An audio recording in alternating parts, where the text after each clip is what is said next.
Mereka tidak ingin umat Islam itu berakidah dengan benar. Ya, mungkin secara singkat ya, saya ingin katakan ada dua golongan, Pak. Ya, kalau kita kaji ya, konstelasi, gambaran yang terjadi hari ini, itu kan ada dua golongan kalau kita lihat yang tidak menginginkan kebangkitan Islam. Yang kemudian dengan tidak inginnya mereka akan kebangkitan Islam itu, mereka kemudian melakukan penyesatan-penyesatan kepada umat Islam. Ya, yang pertama adalah jelas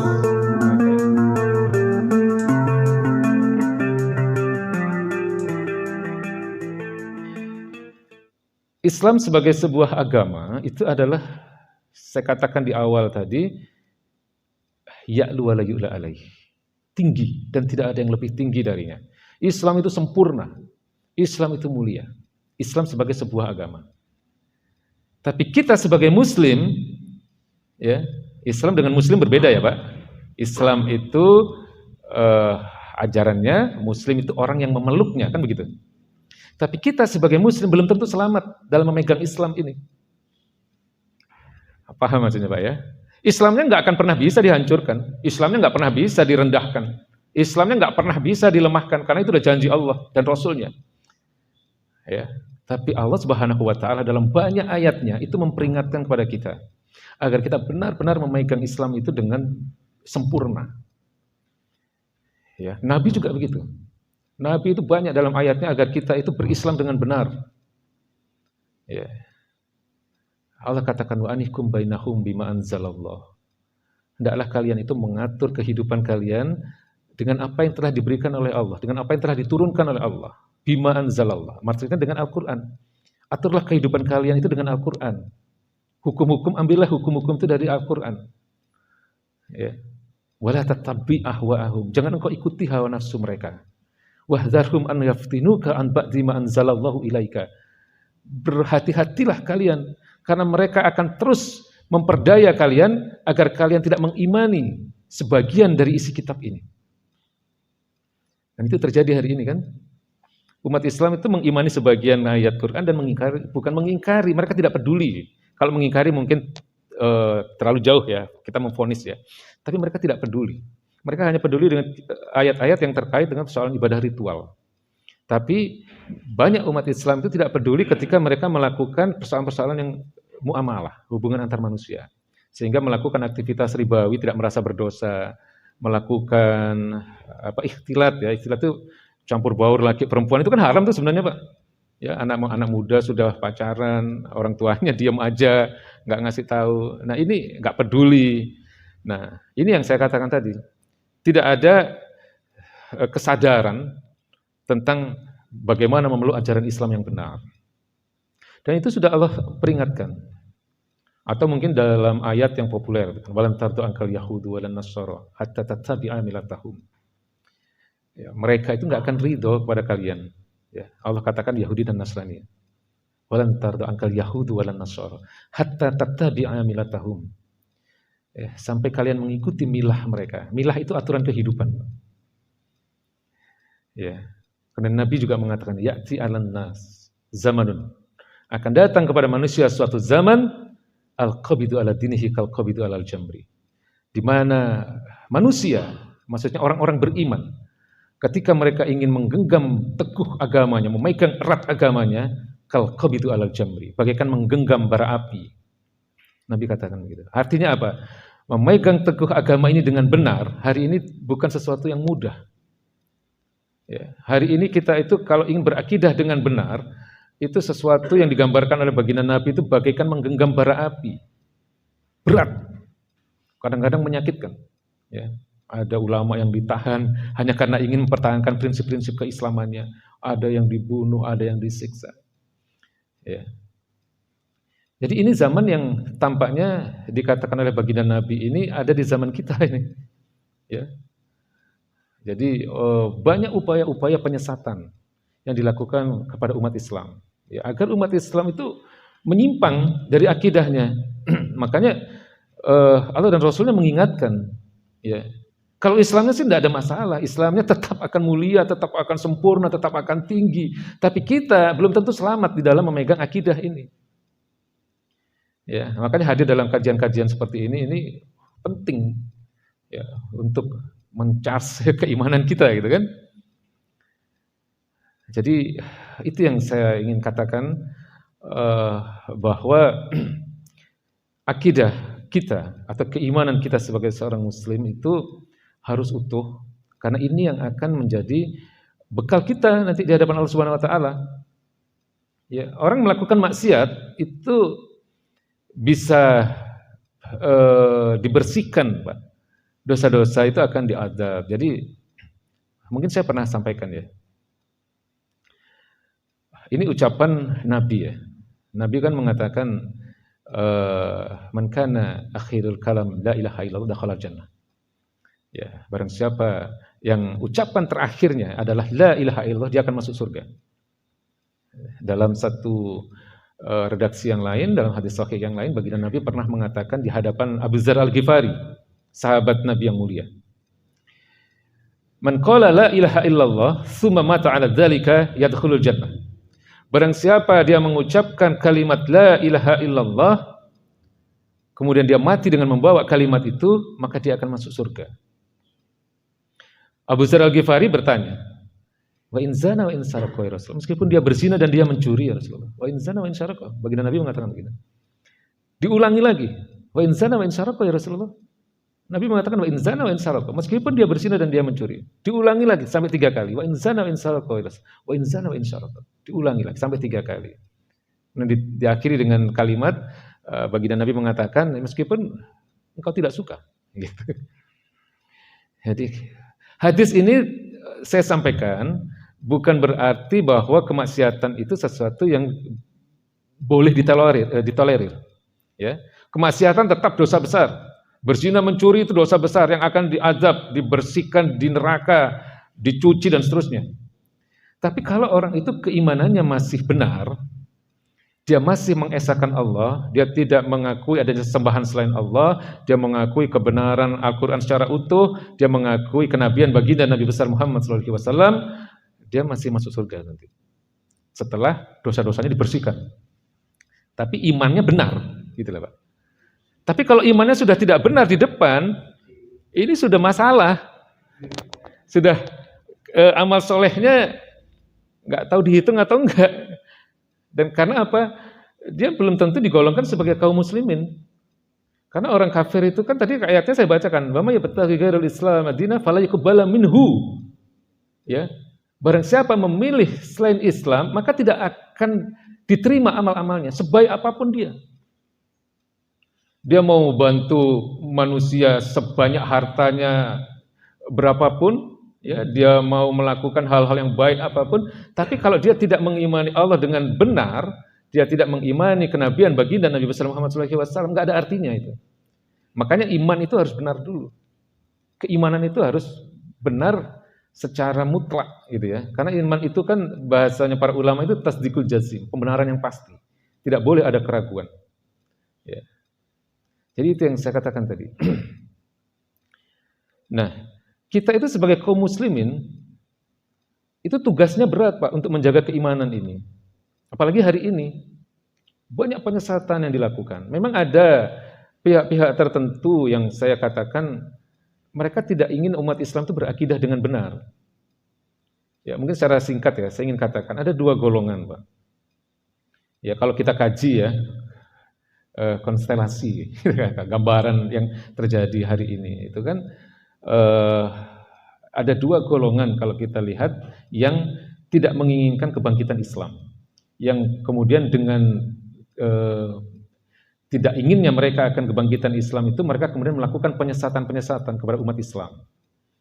Ya, yang pertama adalah jelas mereka yang sering kita sebut dengan golongan kaum komunis. Ya, orang-orang komunis ini kan sudah jelas mereka anti agama. Ya, agama itu racun buat mereka. Agama itu justru menimbulkan masalah.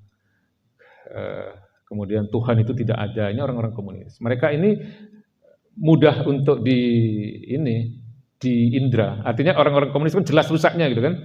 Kalau orang nggak percaya akhirat ya pasti orang komunis itu. Orang yang benci syariat Islam itu bisa jadi dia komunis. Atau katakanlah dia bencinya kelihatan banget terhadap ulama yang membawa dakwah ini, yang membawa agama ini, ya itu bisa jadi mereka berpaham komunis. Jadi itu satu golongan yang bisa saya katakan tadi, bahwa penyesatan-penyesatan itu dilakukan. Yang pertama adalah golongan yang memang tidak menghendaki adanya agama, tidak mengakui adanya agama dan konsep-konsep ketuhanan lah. Yaitu orang yang kita sebut dengan golongan, biasanya disebut dengan sosialis komunis. Yang kedua, ini yang bisa menipu, Pak. Orang-orang yang kita sebut dengan golongan kaum sekuler. Ya, kaum sekuler. Sekuler itu kalau bahasa Arabnya diterjemahkan, didefinisikan oleh Syekh Taqiyuddin An-Nabhani, seorang ulama besar dari Palestina, fasludin anil hayah wa fasludin anid daulah. Sekuler itu maknanya memisahkan agama dari kehidupan. Maksudnya kehidupan bermasyarakat maupun bernegara. Ya. Jadi agama nggak boleh dibawa ngurusin kehidupan. Jadi agama itu urusan pribadi. Sholat boleh, puasa terserah, haji nggak masalah karena mendatangkan uang gitu kan.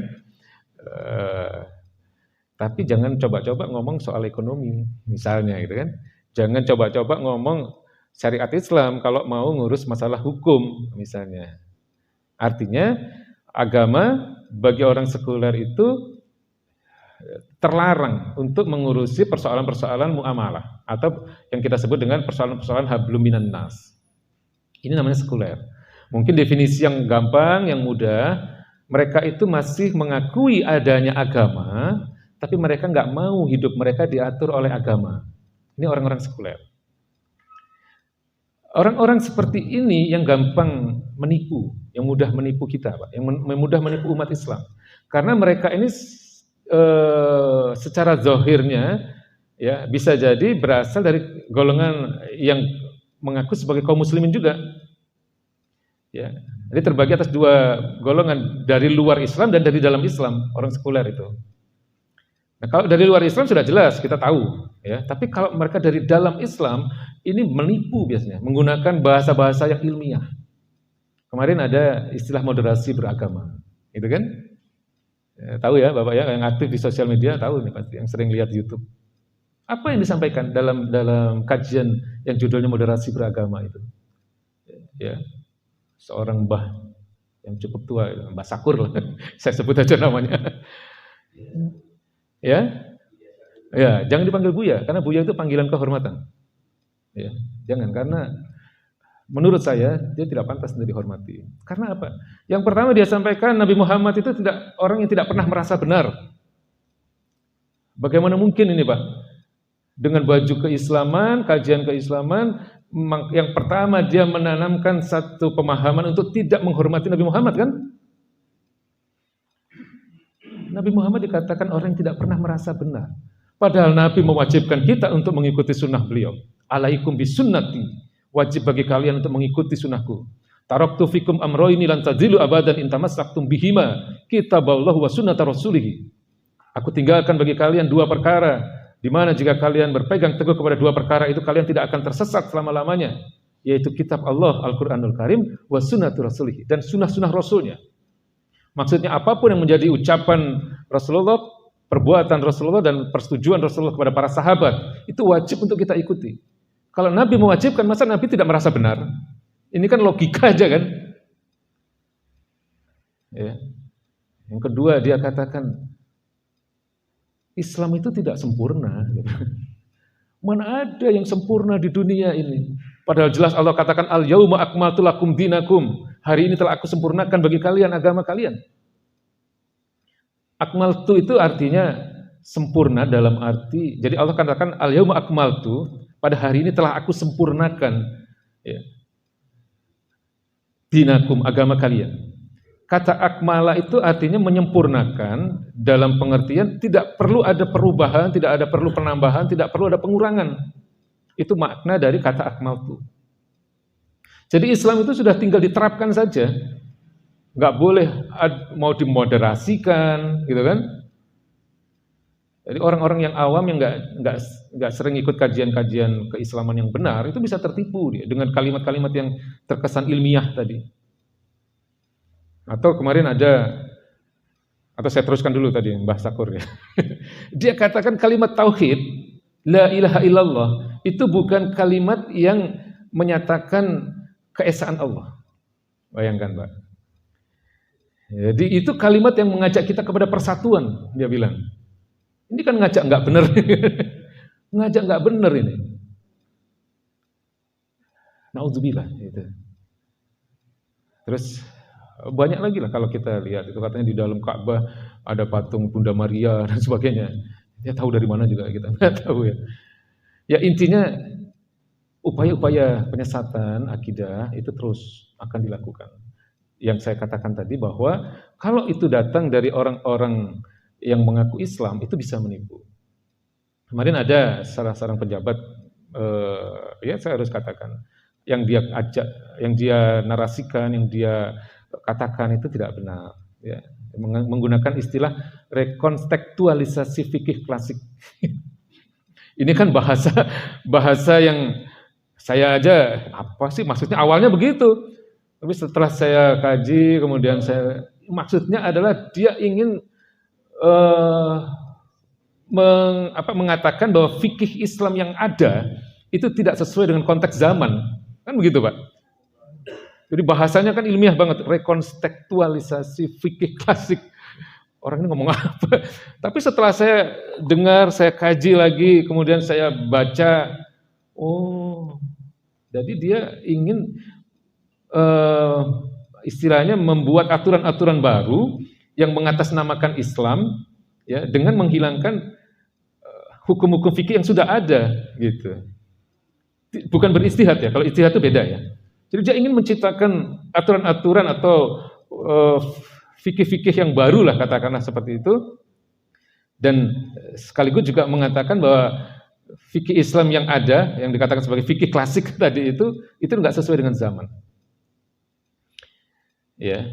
Nah, saya katakan bahwa kelompok kedua ini, ya saya harus katakan secara dari tanda-tandanya ya mereka orang munafik kalau saya bilang. Karena apa? Secara zahir dia mengakui sebagai Islam, tapi dia justru mengajak untuk menyimpang dari Islam. Bapak perhatikan, ketika dia menyampaikan ayat, ketika mereka menyampaikan hadis, itu semangatnya bukan semangat untuk tunduk, bukan semangat untuk mematuhi atau mentaati, tapi semangatnya untuk mengkritisi. Ini kan bahaya, Pak. Sementara kita sebagai kaum muslimin itu ketika kita membaca atau merenungkan kandungan makna Al-Quran, membahas hadis, itu semangatnya harus tunduk dan patuh, bukan untuk mengkritisi. Ya, berbeda dengan agama lain, karena agama lain memang kitab mereka bermasalah, sehingga semangat mereka di dalam mempelajari kitab mereka itu mencari mana ya yang benar dari 4 kitab ini, gitu kan. Kan ada agama yang kitabnya ada 4 kan. Ya. Kalau Islam nggak seperti itu. Islam itu ketika kita mempelajari Quran, ketika kita mempelajari ilmu hadis, semangatnya harus tunduk dan patuh. Itu konsekuensi dari syahadat kita. Ya, jadi itu yang ingin saya katakan tadi bahwa dalam zaman seperti ini kita harus hati-hati, ya, terutama di dalam menerima informasi dari siapapun yang dengan mudahnya itu bisa masuk ke rumah-rumah kita. baik melalui televisi, melalui internet, ya, melalui YouTube, melalui sosial media apapun, ya. Nah, bagaimana cara memfilternya? Ya, ya memang mau nggak mau kita harus sering mendatangi dan mempelajari kajian-kajian keislaman dan kita harus bisa memilih, ya, pilihlah kajian-kajian atau kalau di YouTube kan banyak ustadz ya, kelihatan kok Pak, ustadz yang mana yang meninggikan Quran dan Sunnah, mana ustadz-ustadz yang mengajak kepada kita untuk mengkritisi Quran dan Sunnah gitu. Ya. Nah, ya, Bapak harus memilih. Ya. Karena ini memang mau nggak mau zamannya seperti ini kita. Ya, yang dikatakan oleh baginda Nabi, kal qabitu alal jamri, bagaikan menggenggam bara api. Ya. Jadi pesan dari seorang ulama zaman tabi'in yang bernama Muhammad bin Sirin. Beliau adalah murid dari sahabat Nabi yang mulia Anas bin Malik radhiyallahu anhu. Bagus untuk kita renungkan malam hari ini, Pak. Fanzuru, perhatikan. Ya, amman ta'khuduna dinakum. Dari siapa kalian mengambil ilmu agama kalian? Nah, itu. Jadi hari ini kita harus selektif. Ya, kalau mau belajar agama, ustadznya ya seperti apa dulu, ulamanya seperti apa dulu. Karena Imam Al-Ghazali membagi ulama itu ada dua, ada ulama akhirat, ada ulama su'. Ulama akhirat itu ulama yang secara ikhlas dia memperjuangkan tegaknya agama ini, dia memang semata-mata berdakwah ya untuk kebaikan Islam dan umatnya. Tapi kalau yang namanya ulama su' itu dia menggunakan ilmunya, dia berilmu tapi menggunakan ilmunya untuk kepentingan-kepentingan dunia. Ya, jadi ketika dia menyatakan suatu pendapat, suatu opini, itu pertimbangannya bukan pertimbangan akhirat tapi pertimbangan dunia. Karena jabatannya, misalnya karena kepentingan-kepentingan yang lain lah. Nah, di sini kita harus bisa menilai ya mana yang bisa kita serap, kita ambil sebagai ilmu dan mana yang udah nggak usah didengar. Gitu. Jadi ada ulama-ulama yang saya udah ketika dia mengucapkan sesuatu yang saya nilai niatnya tidak mengajak pada ketundukan kepada Allah, ya udah nggak usah didengar. Apapun yang dia sampaikan nggak usah didengar. Ya, masih banyak ustadz-ustadz yang baik dan benar. Baik, mungkin saya kira sampai di sini dulu ya, ada tanya jawab ya. Kalau misalnya diberikan, saya silakan kembali waktunya pada Pak Bambang. Silakan.